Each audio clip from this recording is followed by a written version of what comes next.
ಬರುತ್ತಿರುವರು. ಅವರನ್ನು ನನ್ನ ಆಸ್ಥಾನಕ್ಕೆ ಬರಮಾಡಿ.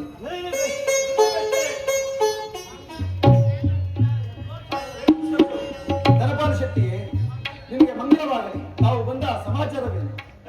ನಮ್ಮನೆ ಗೋಧಿ ಮೀಸಲು ಆಳುಗಳು ಕರ್ಕೊಂಡೋಗಿದ್ರು. ಅವರು ನಮ್ಮ ಮಹಿಳೆ ಕೇಳಿದ ಬಂಗಾರ ಗಿಲಿಕೆಯನ್ನು ಕದ್ದುಕೊಂಡು ಕೊಡ್ತಿಲ್ಲ. ಅದು ಕೊಡಿ ಸ್ವಾಮಿ.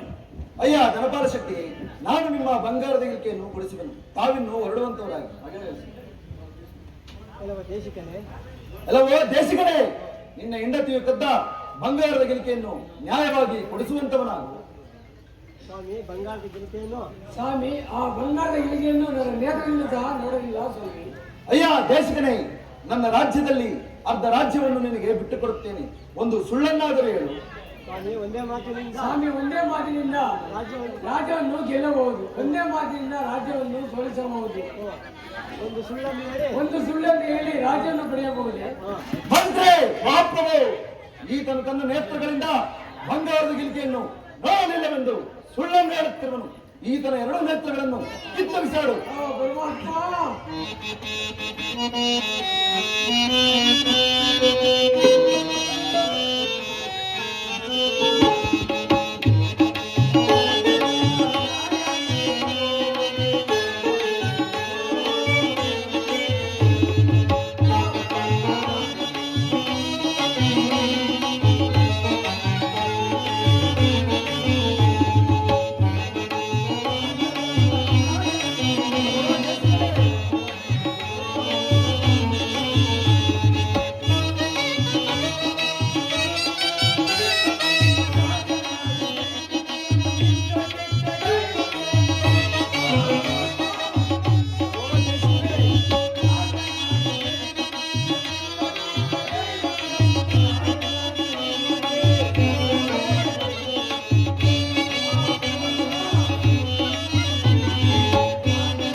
ಅಯ್ಯೋ ಪರಮಾತ್ಮ, ಹೀಗೆ ಬಾ, ನಿನ್ನ ಎರಡು ನೇತ್ರಗಳನ್ನು ಕಿತ್ತುಳಿಸಾಡುವೆನು.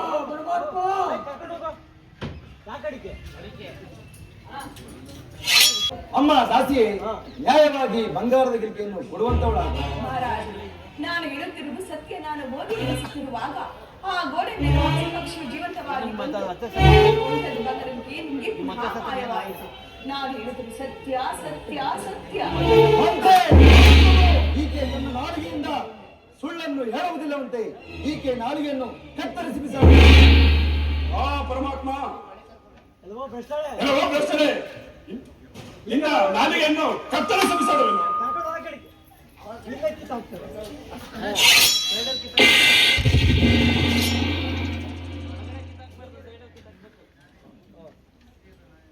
ಮಂತ್ರಿ ಮಹಾಪ್ರಭು,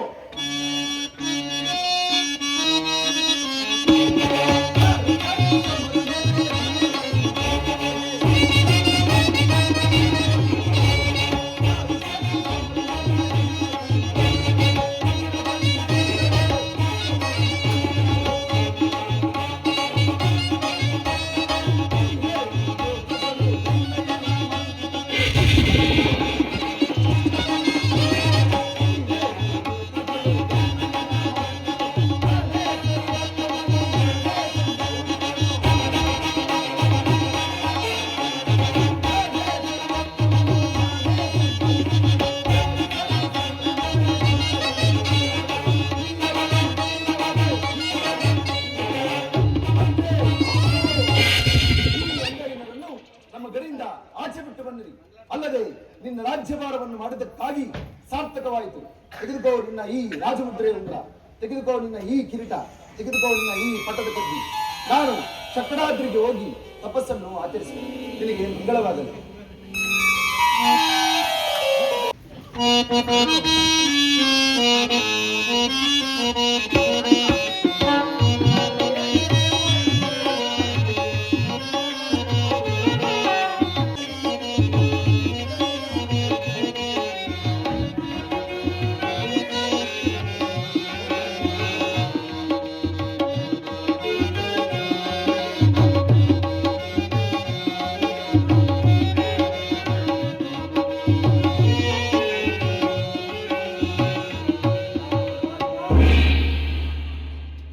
ನಿಷ್ಕರುಣೆಯಿಂದ ಹಾ ಪರಮಾತ್ಮ ನಿಷ್ಕರುಣೆಯಿಂದ ನನ್ನ ಕಣ್ಣುಗಳನ್ನು ಹಾ ಪರಮಾತ್ಮ ನಿಷ್ಕರುಣೆಯಿಂದ ನನ್ನ ಕಣ್ಣುಗಳನ್ನು ನನ್ನ ಮನದ ನನ್ನ ಸತಿಯಾದ ನನ್ನ ಸತಿಯಾದ ನ್ಯಾಲಿಗೆಯನ್ನು ಕಿತ್ತು ಕಾಡು ಪಾಲು ಮಾಡಿದೆಯಾ ಪರಮಾತ್ಮ. ನೀನು ಮಾಡಿದ ಪುಣ್ಯವು ಇಂದಿಗೆ ಸಂಪೂರ್ಣಗೊಳಿಸಿಕೊಂಡೆಯ ಪರಮಾತ್ಮ. ಮಗು ಮುಂದೆ ನಮಗೆ ಗತಿಯಾದ ಮಗು ಮುಂದೆ ನಮಗೆ ಗತಿಯಾಡಿ ಕರೆದುಕೊಂಡು ನನ್ನನ್ನು ಕರೆದುಕೊಂಡು ನಡೆಯ ಮಗು. ಜನಕ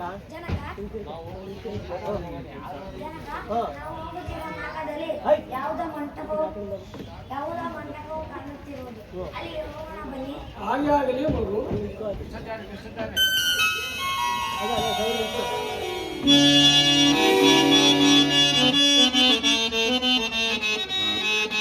ಪಂಚಬ್ರಹ್ಮ ಪರೋಪಕಾರಿ ಕಂಚಿನ ಕೆಲಸಕ್ಕೆ ಸಾಕಾರೆ.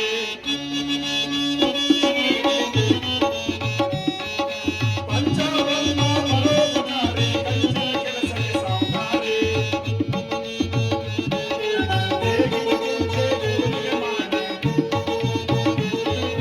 ಹೇಗಿನ ಮುಂಚೆ ಗುರುವಿಗೆ ಮಾಡಿ ದೇಶಕ್ಕೆ ಕಲಿಸಿದ ಆಚಾರ್ಯ.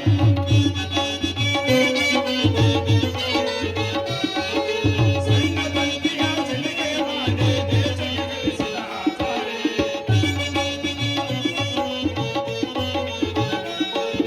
ಸಣ್ಣ ತಂತಿಯ ಚೆಲ್ಲಿಗೆ ಮಾಡಿ ದೇಶಕ್ಕೆ ಕಲಿಸಿದ ಆಚಾರ್ಯ. ಹೇಗಿನ ಮುಂದೆ ಗೋಲಿಗೆ ಮಾಡಿ, ಹೇಗಿನ ಮುಂದೆ ಗೋಲಿಗೆ ಮಾಡಿ ದೇಶಕ್ಕೆ ಕಲಿಸಿದ ಆಚಾರ್ಯ. ನಾನು ಅಡಿಗೆ ವ್ಯಾಪಾರಕ್ಕೆ ಹೋಗಿದ್ದೆನು. ನಾನು ಬರುವ ವರ್ಷದಲ್ಲಿ ಕತ್ತಲಾಯಿತು. ನಾನು ಈ ಮಂಟಪದಲ್ಲಿ ಮಲಗಿದ್ದು ಬೆಳಗ್ಗೆ ಎದ್ದು ಕಳಿಂಗ ನಗರಕ್ಕೆ ಹೊರಡುವೆನು. ಸ್ವಾಮಿ ನೀವು ಯಾರು? ಸ್ವಾಮಿ ನೀವು ಯಾರು? ಸ್ವಾಮಿ ನೀವು ಯಾರು? ಸ್ವಾಮಿ ನೀವು ಯಾರು ಸ್ವಾಮಿ? ನಾನು ಕಳಿಂಗ ರಾಜ್ಯದ ನಾನು ಕಳಿಂಗ ರಾಜ್ಯದ ಕೃಷ್ಣಾಚಾರ್ಯ ಆದ ನಾನು ಅಡಿಗಿನ ವ್ಯಾಪಾರಕ್ಕೆ ಹೋಗಿದ್ದೇನೆ. ನಾನು ಬರುವ ವರ್ಷದಲ್ಲಿ ಕತ್ತಲಾಯಿತು. ಅದರಲ್ಲಿ ನೀವು ಯಾರು? ನಿಮ್ಮ ಊರು ಯಾವುದು? ಸ್ವಾಮಿ ನಾವು ಎಲ್ಲಿ ಇದ್ದೀವೋ ಅದೇ ನಮ್ಮ ಊರು. ನಿಮ್ಮ ಕಳಿಂಗ ರಾಜ್ಯ ನಿಮ್ಮ ಕಳಿಂಗರಾಜ ಸತ್ಯರದ ಮಹಾರಾಜರು ಸೌಖ್ಯವಾಗಿರುವರೆ?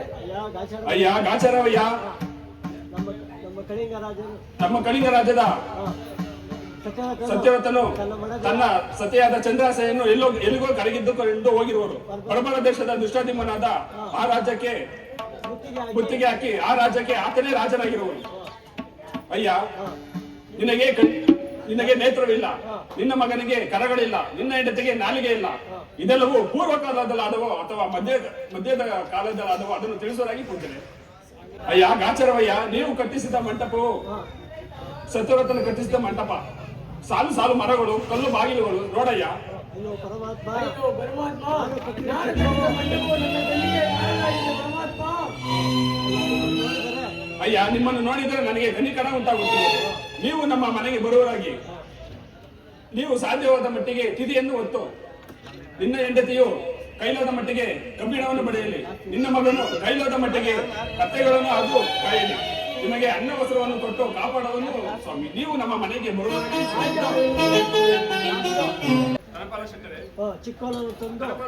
ಚಿಕ್ಕೋಲವನ್ನು ತಂದು ಇಲ್ಲಿ ಇರಿಸುವ ನಾನು.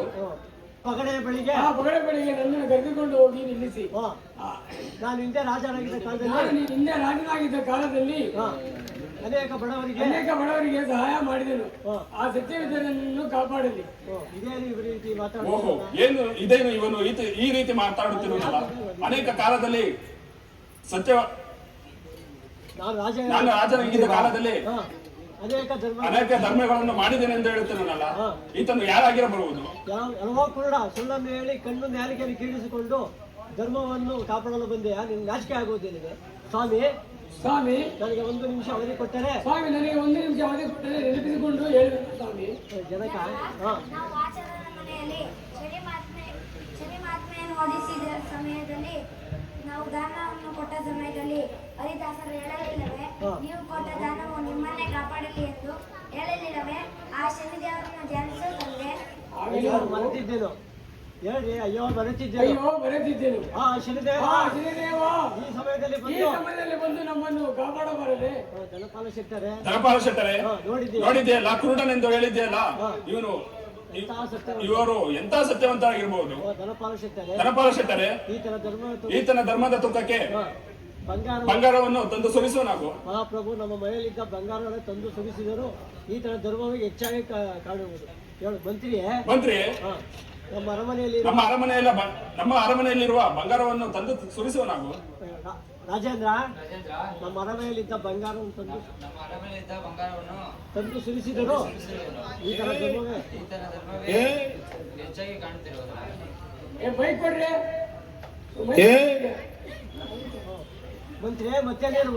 ಮಂತ್ರಿ. ಮತ್ತೇನಿರುವುದು?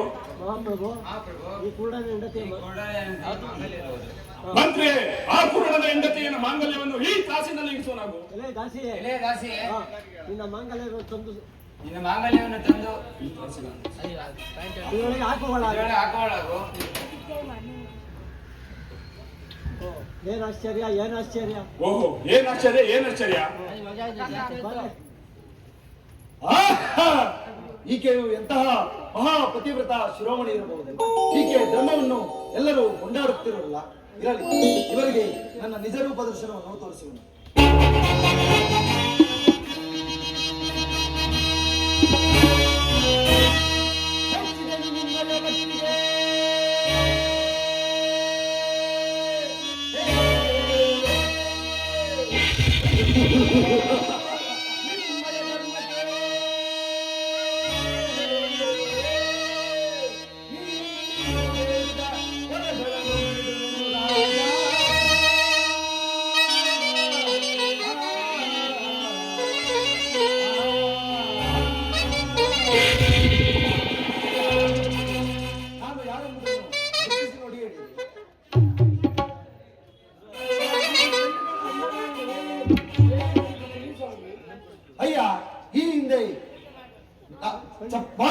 ಚಪ್ಪಾಳೆಯನ್ನು ಬಡಿದು ತಟ್ಟಿದೆಯಲ್ಲ, ಆತನೇ ಈ ಶನೇಶ್ವರ.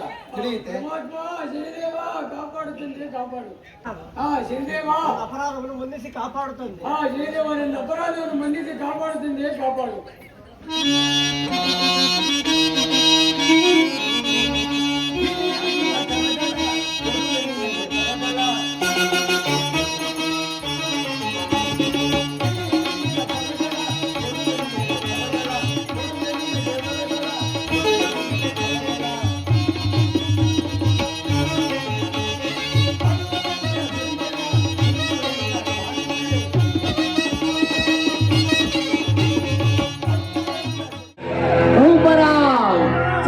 ಮಹಾರಾಜರಿಗೆ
ಶ್ರೀ ಸೋಮೇಶ್ವರ ಕೃಪಾ ಪೋಷಿತ ನಾಟಕ ಮಂಡಳಿಯವರ ತಂಡದವ್ರಿಗೂ ಧನ್ಯವಾದಗಳು.